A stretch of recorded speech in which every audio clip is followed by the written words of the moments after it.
Olá pessoal, eu sou o Messias, professor de raciocínio lógico do curso Exemplo. A gente está aqui para resolver a prova do Bampará que houve no último domingo, dia 18. Né? Então, inclusive apareceu uma questão lá que o pessoal está contestando, que é uma questão que está nula. A gente vai estar resolvendo aqui, a gente vai estar mostrando onde é que está o erro, né? O que seria o correto que não ocorreu entre as alternativas, então a questão vai estar nula, tá? Bom, mas como o objetivo primeiro aqui é mostrar a resolução das questões, tá? A questão nula, por acaso, nessa prova que a gente escolheu aqui para resolver, ela ficou como a última da sequência, tá? Então, vamos dar uma olhada aqui, vamos resolver direitinho cada questão. A gente escolheu aqui, pessoal, tá? A prova no cargo técnico bancário, a prova amarela, tá ok? Então, só para esclarecer, a gente vai estar resolvendo aqui a prova do técnico bancário. A prova para nível superior, na parte de raciocínio lógico, teve um outro padrão, tá? São questões diferentes lá. Então, o que está sendo contestado é para a prova de técnico bancário, uma questão que fala de diagrama lógico, a parte de proposições categóricas, a gente vai já chegar lá, tá bom? Então, vamos começar aqui a resolução, só recordando a prova amarela, tá? Para garantir a sequência das questões. Aí, quem tem a prova na outra cor, só compara depois com a sua prova, tá? A questão que a gente vai estar resolvendo aqui, beleza? Então vamos lá, vamos conferir. Bom, pessoal, aqui uma questão de raciocínio aritmético, né? Raciocínio matemático bem direta, pessoal. Agora, lógico, ela dá um pouquinho de trabalho para resolver, então tem que ter um pouquinho de paciência, lógico. Né? Quem fez com calma, tranquilo, garantiu essa questão, que a gente pode dizer que é uma questão bem simples, né? Bem simples. Bom, olha só, vamos dar uma olhadinha aqui no texto, diz assim, ó. Um fabricante de bombons lançou a seguinte promoção: trocar cada 3 unidades de embalagens desse bombom por um novo bombom. Ana quis aproveitar essa promoção e comprou de uma só vez, olha aí, 11 bombons, ok? 11 bombons. Agora olha lá. Assim, é correto afirmar que a partir dessa única compra, o número total de bombons que Ana poderá consumir é igual a quanto? Tá?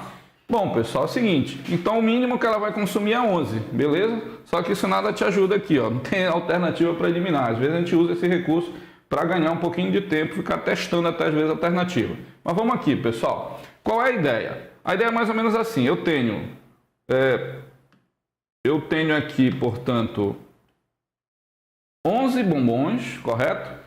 Como a regra aqui qual é? É cada 3 unidades de embalagem do bombom eu vou trocar por um novo bombom. Então, bora fazer assim.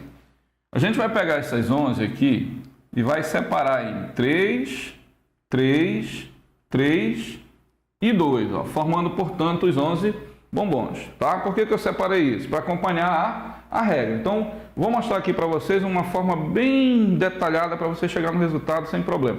Lógico que a partir daí tem como resumir muito isso, né? Na prova, lógico, é muito bom resumir essa maneira de resolver. O que significa?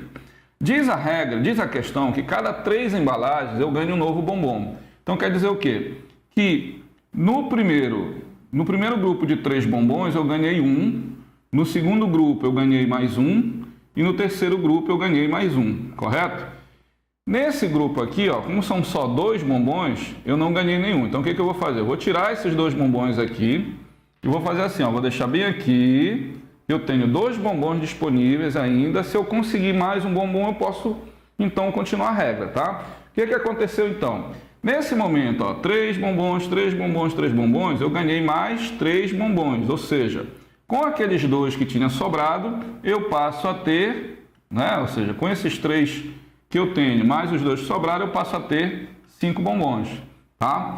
E aí, nesse bloco de 5 bombons, eu passo a ter de novo pela regra, ó, cada 3 bombons, ou cada 3 embalagens, eu ganho um novo bombom, ok? Então, daí, pessoal, eu vou fazer assim, ó, de 5 bombons, eu tenho 3, sobrando quanto?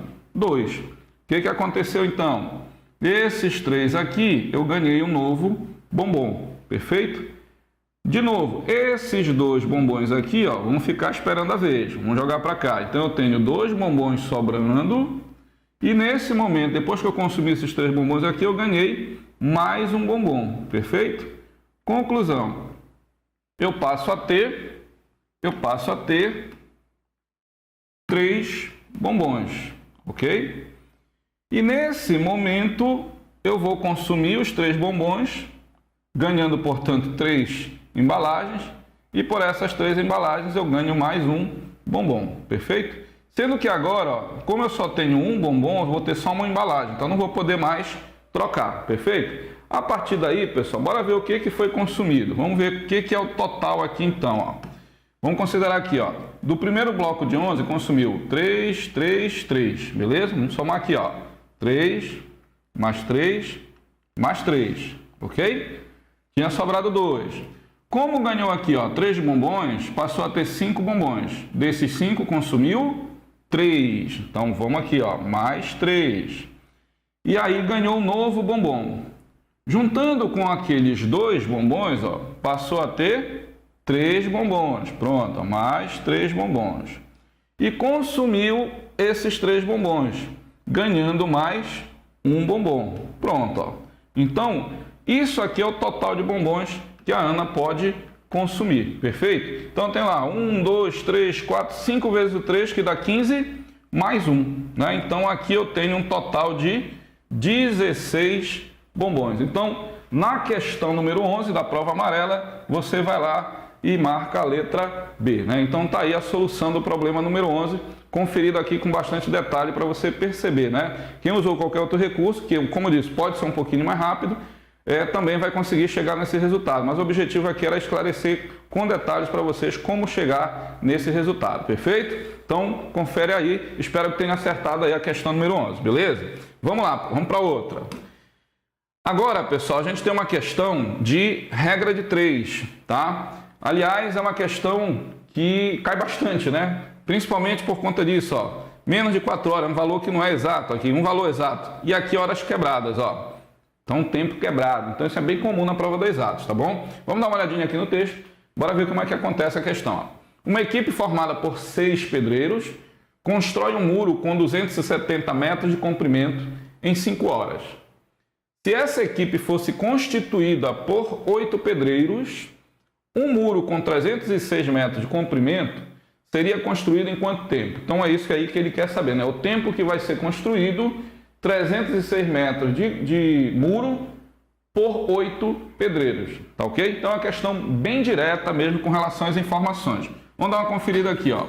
Vou usar aqui o P para o pedreiro, correto? Vou usar aqui o M para o muro e vou usar o H para horas, tá? Então, pela ordem eu tenho assim, ó, 6 pedreiros constroem 270 metros de muro, perfeito, em 5 horas. Prontinho, 5 horas. No segundo momento, 8 pedreiros constroem 306 metros de muro em quanto tempo? É o que ele quer saber, tá? Muito bem, pessoal. Então agora a gente vai aqui trabalhar a relação de grandeza proporcional, tá? Então o padrão que a gente usa é esse. Na grandeza que tem a variável, a gente vai botar a seta no sentido da variável, ok? Nas outras a gente vai comparar com a grandeza hora e ver se é direto ou inverso. Pessoal, inclusive aqui tem uma regra que é geral. Pedreiro, pessoal, é um elemento aqui na questão que está realizando uma tarefa, que é construir o muro. E essa grandeza é comparada com o tempo, tá? Então a gente generaliza. Toda grandeza que realiza a tarefa comparada com a unidade de tempo, qualquer que seja a unidade de tempo, é sempre inversamente proporcional. Ou seja, se 6 pedreiros fazem uma tarefa em 5 horas, 8 pedreiros, né, tem mais para ajudar. Então vou fazer em menos tempo. Então, mais pedreiros levarão menos tempo para construir a tarefa, tá? Então, pessoal, aqui ela é inversamente proporcional. Ok? Agora aqui, ó, muro e hora, né? A produção aqui é aquilo que o pedreiro vai produzir, que é o muro. Então, quanto mais ele produz, né? Então é um trabalho maior, naturalmente ele vai levar o quê? Mais tempo. Então, se ele produz 270 metros de muro, ele leva 5 horas para isso. Reparem que aqui tem mais trabalho, então tem mais metros de muro para ser construído. Então ele vai levar mais tempo. Por isso, a grandeza é diretamente proporcional, beleza? A partir daí, portanto, pessoal, a gente vai construir aqui a relação para a gente poder chegar no resultado. Então tá aqui, ó, isolando o x, ok? O 5 que está na grandeza da variável vai para o numerador, quem está na ponta da seta também. Então vem o 6 aqui desta grandeza, pedreiro, e o 306 da grandeza muro, tá? E o que sobrou vai para baixo, ou seja, sobrou o 8 e sobrou o 270, tá ok? Muito bem, pessoal. Bom, aqui já é trabalho mais aritmético, né? Bem básico, tá ok? Então, vamos fazer aqui algumas passagens, por exemplo. Vamos aqui, ó. Algumas passagens ficaria assim. Por exemplo, 270 por 5 vai dar 54 aqui embaixo, tá? Por exemplo, o 6 e o 8 você pode simplificar por 2. Então daria 3, tá? E 4. Pronto. E aí eu vou manter aqui, por exemplo, o 306, ok? Tá, aí é o seguinte, o 54 ele dá por 3, tá ok? Vamos botar para cá agora. O 54 dá por 3 e vai dar aqui, vou só organizar aqui, ó, vai dar 18 embaixo, ok? O 306 e o 4 só dá para dividir por 2, ou seja, aqui embaixo eu vou ter 2 e o 306 por 2 vai dar 153, ok? Mais ainda aqui, para a gente tentar arrumar um pouquinho mais, o 153 e o 18, ambos dão por 3, tá? Então eu teria aqui ou melhor, dão por 6, tá? Vai dar por 6. Vai dar... Perdão, pessoal. Vou voltar aqui. Vamos fazer o primeiro passo lá. Então, eu vou deixar o 2 aqui embaixo, tá? Ambos por 3. Aqui eu vou ter, ó, 18 por 3 vai dar 6. 153 por 3 vai dar 51. Ou seja, ainda... atrás do resultado aqui, ó, vou ter 2, 51 e o 6 vai dar por 3, o que vai dar 17 e 3. E aí eu tenho 17 por 6, tá? Bom, esse cálculo aqui, pessoal, a gente vai resumir aqui mostrando uma pegadinha que a questão propõe pra gente. O que ela propõe? Quando a gente divide esse valor aqui, ó, 17 por 6, ele vai dar aqui, ó, 4,25 horas. Cuidado, 4,25 horas. O que isso leva a acreditar? Se a gente estiver ali naquela pressa da prova, né? Ou seja, se eu tenho aí 4,25 horas, eu posso imaginar que eu tenho 4 horas e 25 minutos. É aí que está a pegadinha da questão, pessoal. É mais ou menos assim. 1 hora tem 60 minutos. 25 centésimos, ou seja, é a quarta parte de uma unidade. Então, se eu tenho aqui 60 unidades, eu vou dividir em 4 partes, cada parte vai valer 15. Ou seja, o correto aqui, ó, é 4 horas e 15 minutos, perfeito? 4 horas e 15 minutos. Portanto, olha a pegadinha lá esperando a gente, nada disso. A alternativa correta aqui é a letra D de dado, 4 horas e 15 minutos, portanto. Beleza, pessoal? Então, mais uma questãozinha aí, garantida aí, tomara que esteja aí dentro do teu gabarito, né? Certinho como apareceu lá no cartão, no teu cartão resposta, beleza? Vamos lá para outra. Pessoal, aqui, ó. Aqui talvez tenha sido, para alguns, a questão mais trabalhosa, tá? Eu vou fazer aqui a questão usando um recurso, as questões de grandezas inversamente proporcionais, deixa eu logo alertar aqui, ó, elas são questões das mais trabalhosas que tem, principalmente quando tem a partir de 3 grandezas. 2 até, dependendo da situação, até rápido. Aqui não foi tão rápido assim para quem pega o método padrão. Porém, depois eu vou te contar um detalhezinho aqui que poderia, tá, ter encurtado o caminho, tá? Então vamos lá, vamos dar uma lida aqui. Uma empresa premia seus empregados pela assiduidade. A cada mês, a empresa distribui R$ 930 entre os 3 empregados com menor número de faltas, em partes inversamente proporcionais ao número de faltas de cada um. Nada mais justo, né? Faltou menos, ganha mais, correto?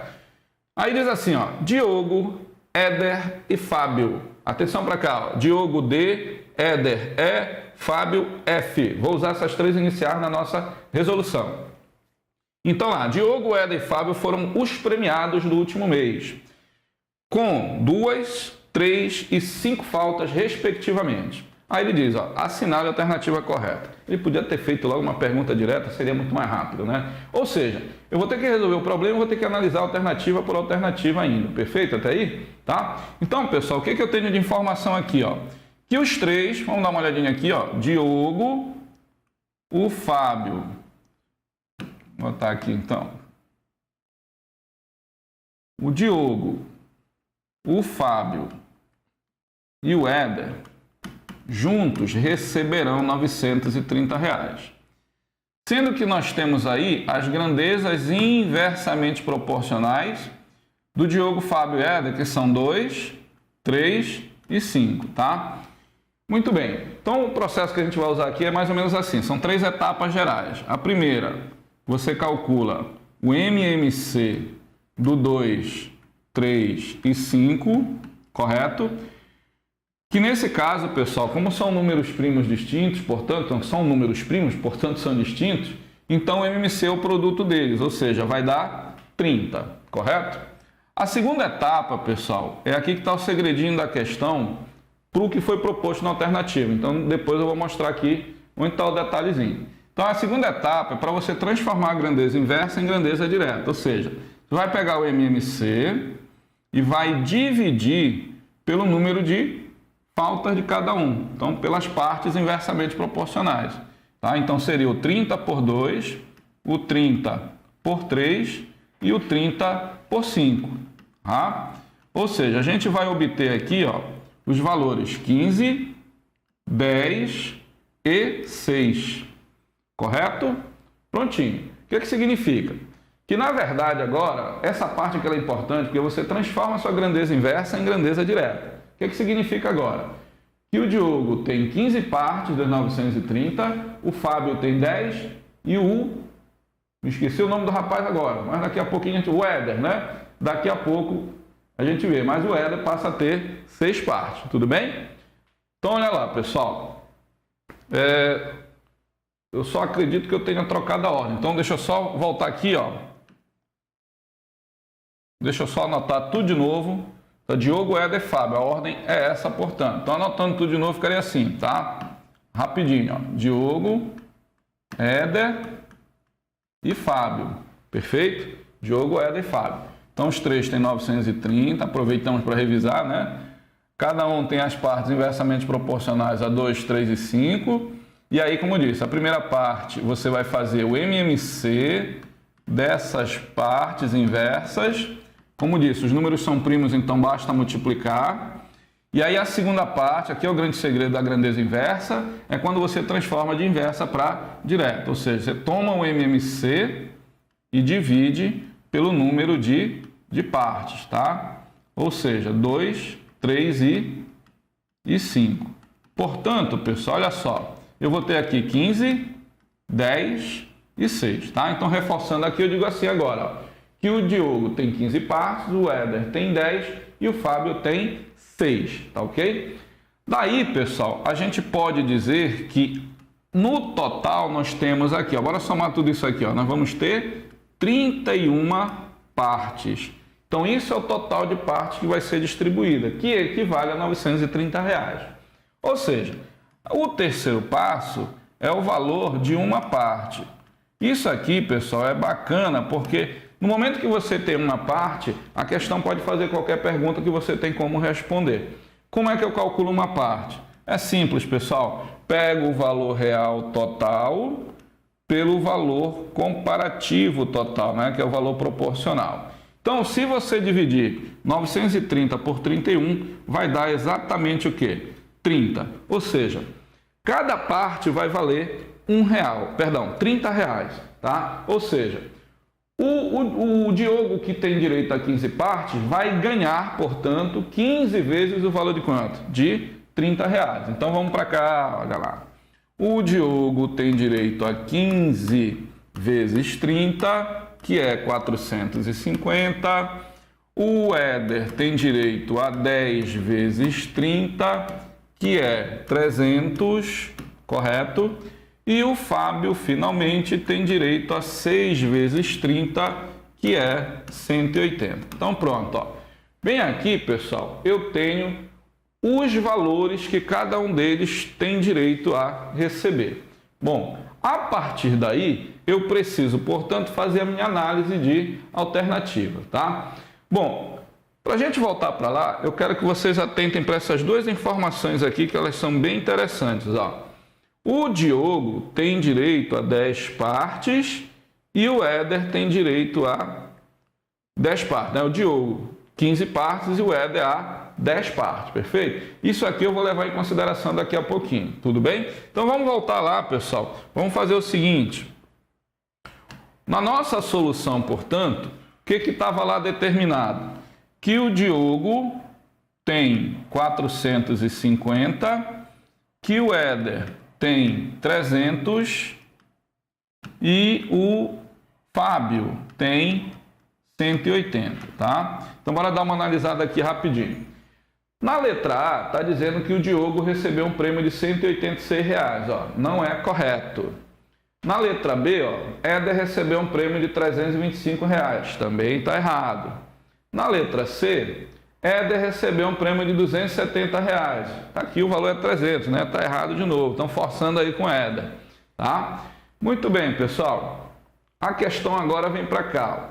Fábio recebeu um prêmio equivalente a 5/3 do valor do prêmio de Éder. Então, se eu quiser fazer uma relação dessa, basta fazer assim.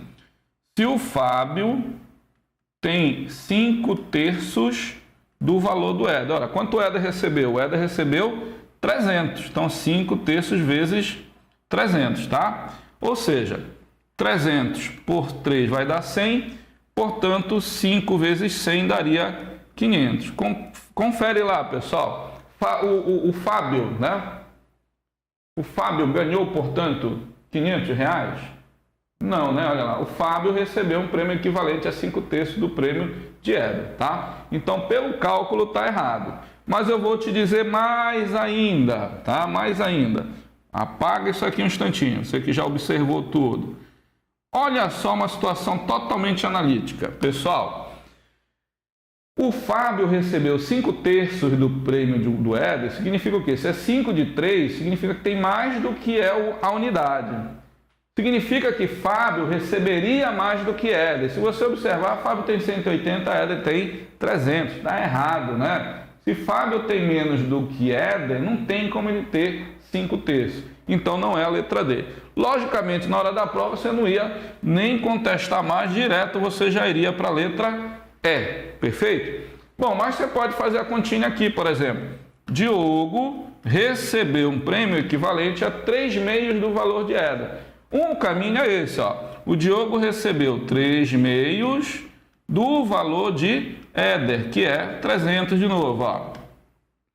300 por 2 vai dar 150. E 150 vezes 3 vai dar 450, que confere com o valor que o Diogo recebeu.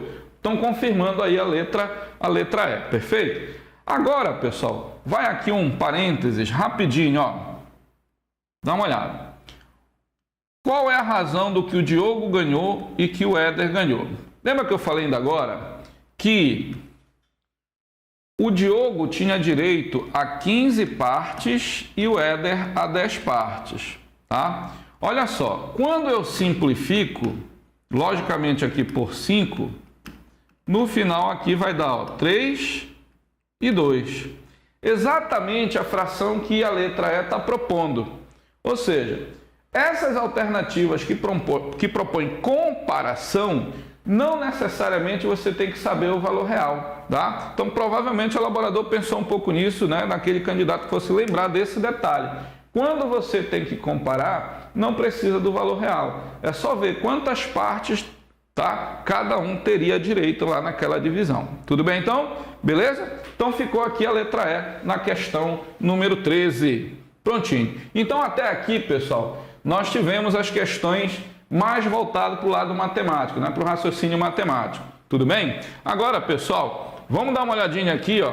Tem duas questões da parte de lógica proposicional, onde as duas foram buscar o mesmo subtópico, que são as proposições categóricas, né? E a aplicação do diagrama lógico. Inclusive, eu vou usar o recurso do diagrama lógico, pelo menos em parte, para a gente esclarecer qualquer dúvida que tenha ocorrido para a questão 14 e a questão 15, tá? A questão 14, pessoal, só lembrando, essa tem resposta. É a 15 que está anulada. Vamos já chegar lá.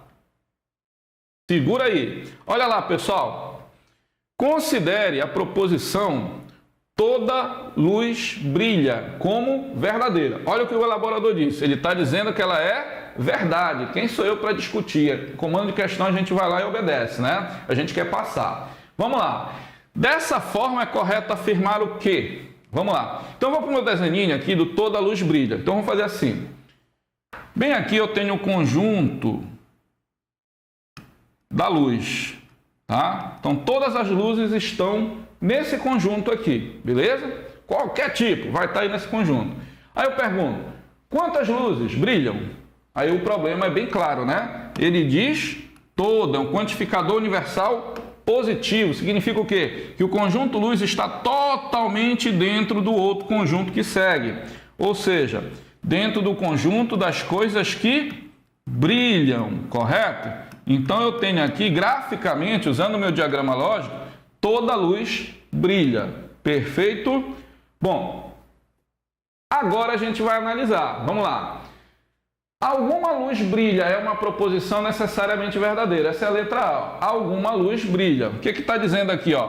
Se está dizendo que alguma luz brilha, está dizendo que existe luz que brilha. Tá? E nessa afirmação está dizendo que essa proposição é necessariamente verdadeira. Eu pergunto, procede ou não? Vamos dar uma olhada. Pessoal, toda luz brilha, não brilha? Não é essa afirmação?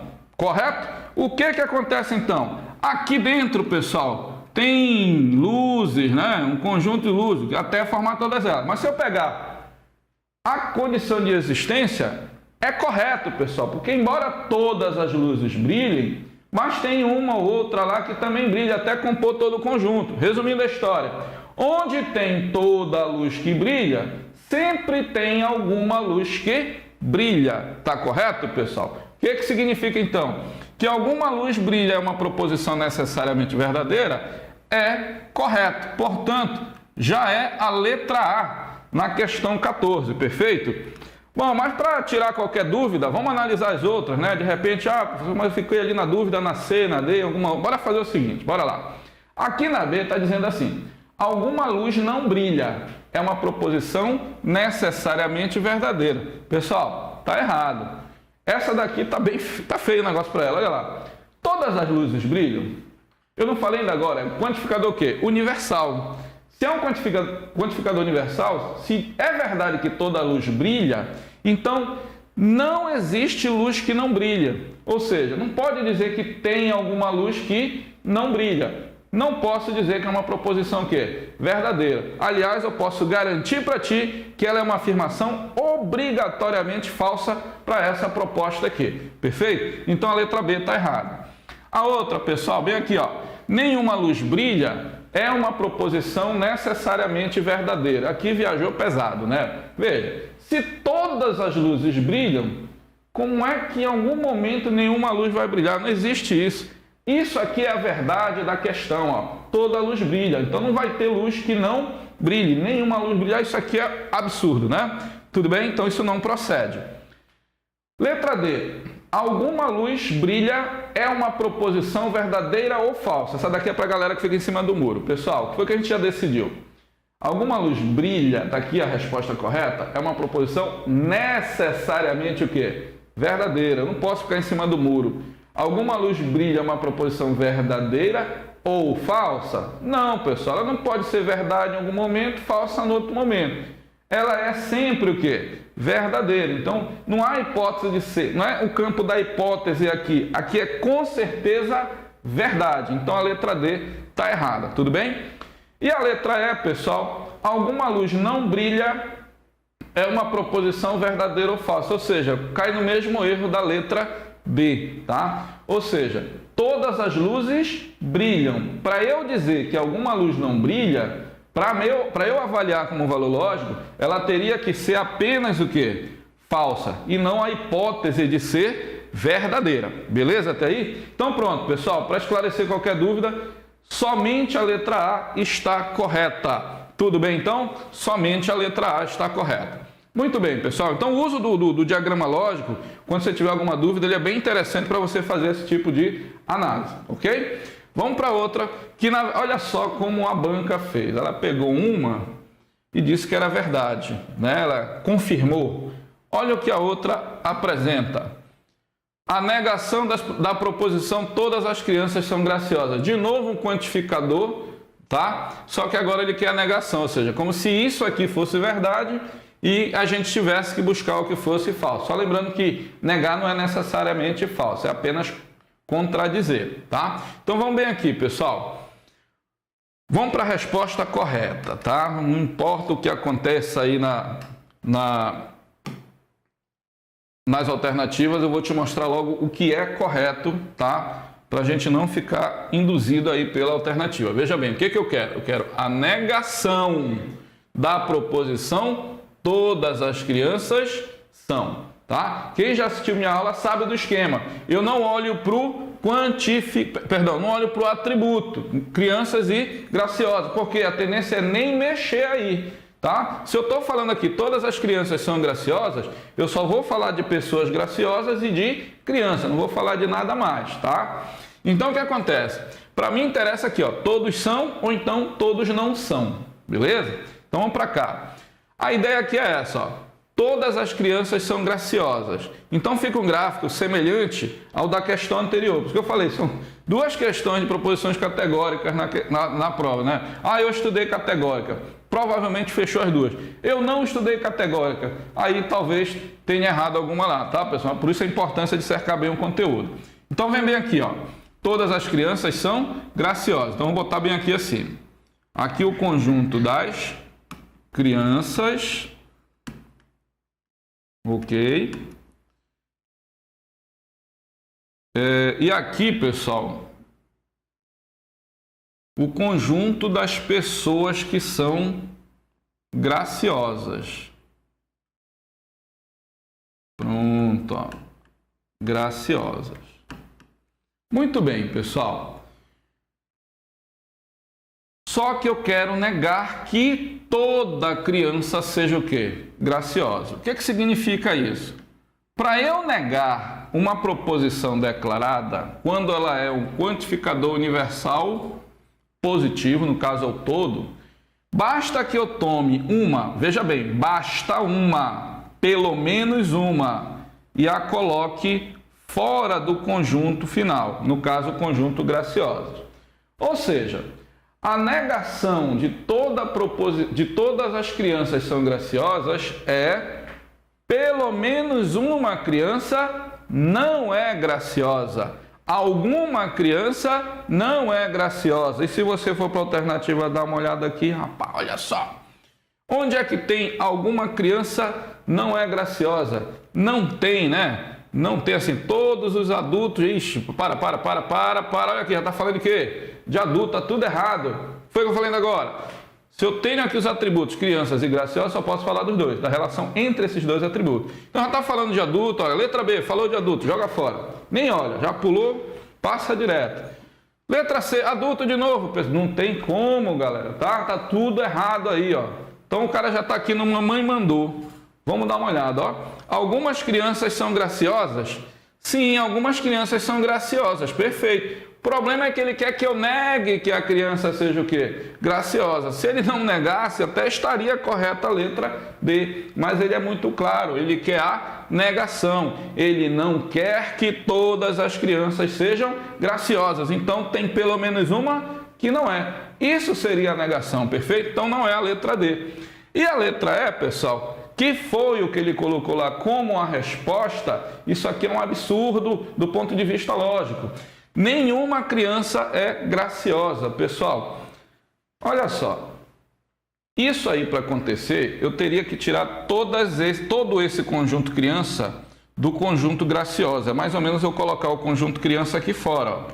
Beleza? Aí eu teria nenhuma criança é o quê? Graciosa. Estaria certo. O problema é, veja bem, Para eu tirar todas as crianças, no momento em que eu tirar a primeira, eu já caracterizei a negação. Por isso não se usa a negação do todo com o nenhum. Está totalmente errado isso aí, viu, pessoal? Então, isso aqui é uma pegadinha de prova, correto? Primeiro que é uma pegadinha de prova, eu acho que eles mesmo caíram lá na pegadinha, viu, pessoal? Então, não tem aqui alternativa correta. Como seria, portanto, a frase? Vamos botar aqui. Como seria a frase? Ó, você colocaria assim: alguma, usando aí o algum, né? Alguma criança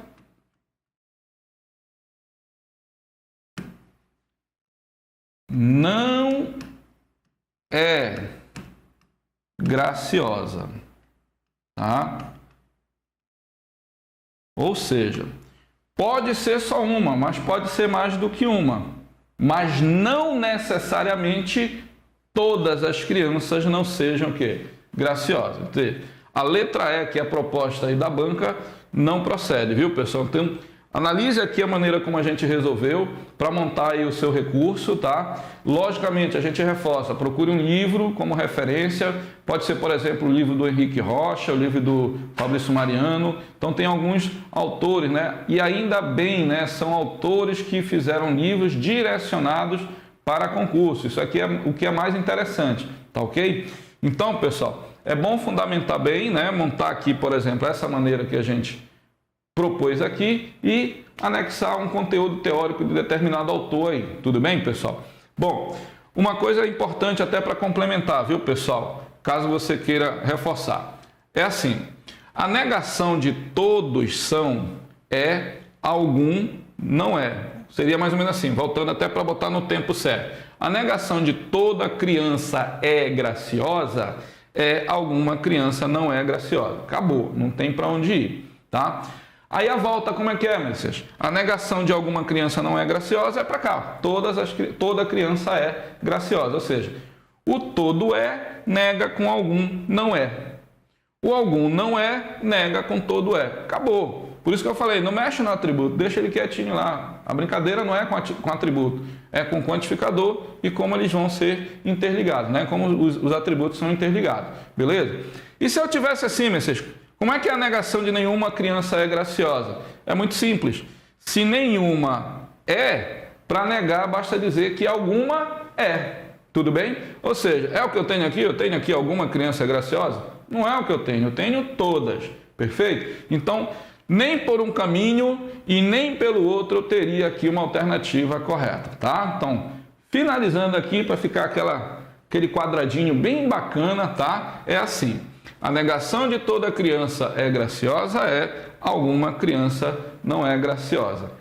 Essa é a resposta, ou pelo menos essa seria a resposta correta para ocorrer em uma dessas alternativas. Como não ocorreu, pessoal, com certeza é uma questão que vai ser anulada. Agora, lógico, é necessário que entrem com recurso, tudo bem? Então, vamos encher lá o e-mail de recurso, que é para o pessoal garantir a anulação da questão número 15. Perfeito, pessoal? Tá? Então, um grande abraço, Messias e Curso Exemplo aqui, contribuindo um pouquinho mais com você, concurseiro. Tá ok, pessoal? Abraço, até a próxima, então.